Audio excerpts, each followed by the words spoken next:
90s காலகட்டத்தில் கொடிகட்டி பறந்த நடிகை சிம்ரன் இப்போது ஹீரோயினாக இல்லாமல் நல்ல கதையம்சம் கொண்ட படங்கள் வந்தது என்றால் அதனை தேர்வு செய்து நடிச்சிட்டு வராங்க.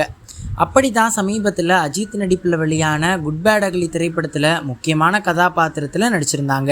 இந்த திரைப்படத்தை தொடர்ந்து டூரிஸ்ட் ஃபேமிலி என்ற திரைப்படத்திலும் சிம்ரன் நடிச்சிருந்தாங்க.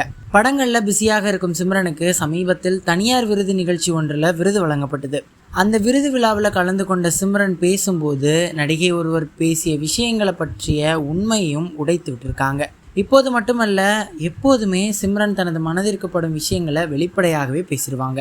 அப்படி தான் அந்த விருது விழாவில் பேசிய சிம்ரன், நான் சமீபத்தில் எனக்கு நெருக்கமான ஒரு நடிகையிடம் ஒரு படத்தில் ஏன் அந்த கதாபாத்திரத்தில் நடித்தீர்கள் என்று கேட்டேன். அதற்கு அந்த நடிகை, உங்களை போல ஆன்டி கதாபாத்திரத்தில் நடிப்பதை விட இது சிறந்தது என பதில் கூறியிருந்தாங்க. எனக்கு இதனை கேட்டவுடன் என்ன இவர் இப்படி சொல்கிறார் என்று யோசித்தேன். அவரிடம் இருந்து இந்த மாதிரி புரிதல் இல்லாத பதிலை நான் எதிர்பார்க்கல.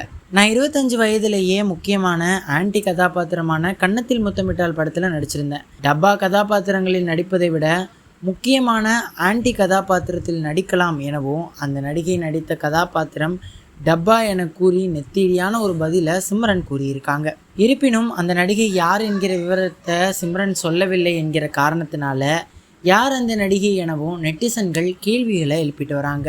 தற்போது சிம்ரன் குறிப்பிட்ட அந்த நடிகை யார் என்று இணையத்தில் பேசுபொருளாகியிருக்கு. ஒரு சில இணையவாசிகள் சிம்ரன் குறிப்பிட்டது ஜோதிகா என்று சிலர் குறிப்பிட்டு வராங்க. ஏனென்றால் சிம்ரன் முன்னணி கதாநாயகியாக நடித்த காலகட்டத்தில் அவருக்கு நிகரான கதாநாயகியாக உலா வந்தவர் தான் ஜோதிகா. சமீபத்தில் டப்பா கார்ட்டல் என்ற ஹிந்தி வெப் சீரிஸில் ஜோதிகா நடிச்சிருந்தாங்க. சிம்ரன் டப்பா என்ற மறைமுகமாக ஜோதிகாவையே குறிப்பிட்டிருப்பதாக நெட்டிசன்கள் சிலர் விமர்சிச்சுட்டு வராங்க. அதே சமயம் சிலர் ஜோதிகாவையும் இது போன்ற பதின்ம பருவ குழந்தைகளுக்கு தாயாக நடித்திருப்பதனால அவர் சிம்ரனை இவ்வாறு கூறியிருக்க வாய்ப்பே இல்லை என்றும் தெரிவிச்சிருக்காங்க. மேலும் சிலரோ அது லைலாவாக இருக்கலாம் என்று கூறிட்டு இருக்காங்க. ஏன் அப்படின்னா 2022 வந்த ஒரு வெப்சைட்ஸில் தனது மகளுக்கு தெரியாமல் தன்னை விட வயதில் குறைந்த இளைஞனுடன் தொடர்பில் இருப்பது போன்ற கதாபாத்திரத்தில் நடிச்சிருந்தாங்க. இது தொடர்பான விவாதத்தின் போது லைலா சிம்ரனை இவ்வாறு கூறியிருக்கலாம் என்றும் சில இணையவாசிகள் தெரிவிச்சிட்டு வராங்க. இது போக சிலரோ அந்த நடிகை த்ரிஷாவாக இருக்கும், நயன்தாராவாக இருக்கும் என பலரது பெயரையும் பதிவிட்டு வராங்க. இந்த விஷயம்தான் இப்போது இணையத்தை கலக்கிட்டு இருக்கு.